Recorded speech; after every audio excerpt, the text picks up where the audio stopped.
Is it likely that any legislation that gets to the president's desk that extends military funding for Ukraine includes policy changes as it relates to immigration, U.S. immigration policy?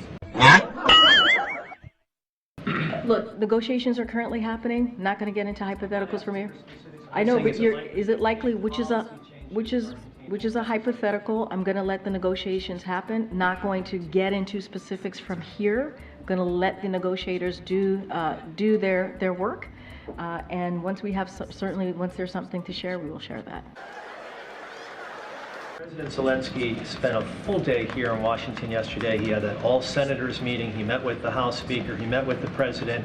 No minds appear to be changed as a result of all of the meetings that he had. So what did he accomplish by coming here to Washington? Well, we're waiting. Negotiations are still happening, so we'll see. I think, look, President Zelensky has made multiple trips here before. This is someone who speaks passionately. He's the leader of a country that's at war against Russia, who invaded their country.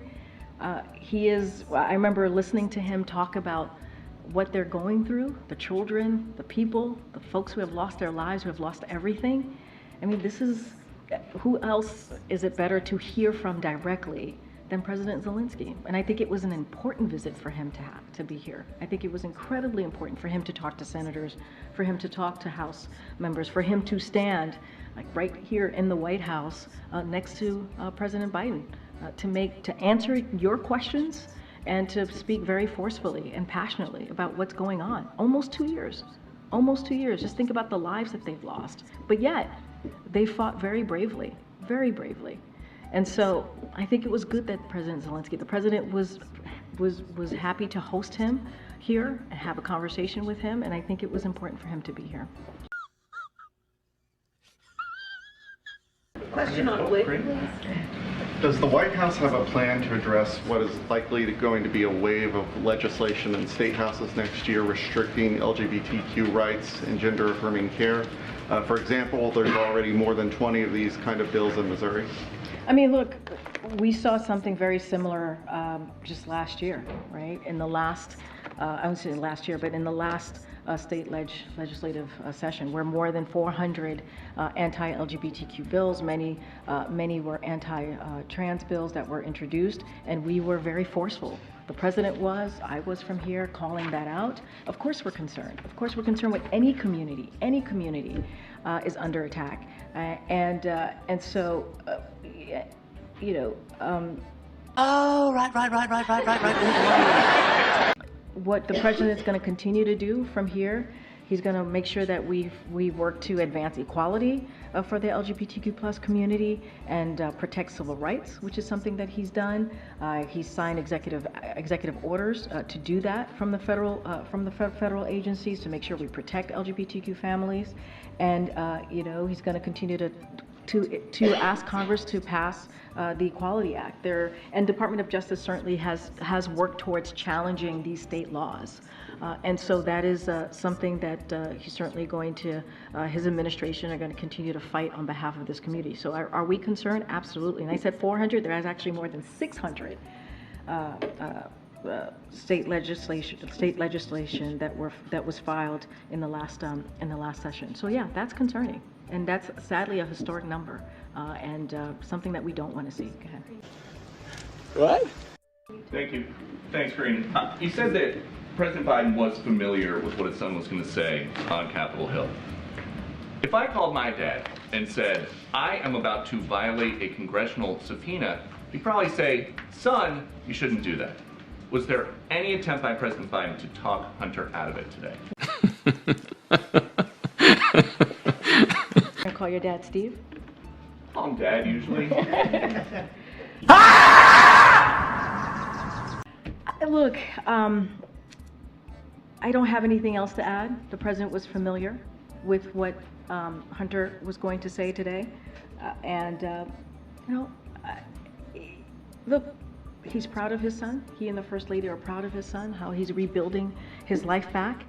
He's going to focus on what is needed on the American people. Hunter, and I've said this many times, is a private citizen, and so certainly I would have to refer you to his representatives. I'm just not going to get into private conversations because what you're asking me is actually a private conversation. I'm just not going to get into it.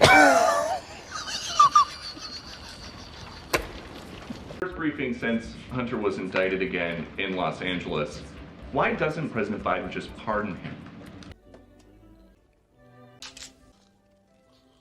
President, I've been very clear. The president's not going to pardon And his one son. more about this Ukraine money for border policy negotiations. In the last 24 hours, 10,000 illegal border crossings, southwest border. Would you admit that the border policy, the Biden border policy so far has not worked? What I will say is that we have known for decades, that the immigration policy is, the immigration system is broken.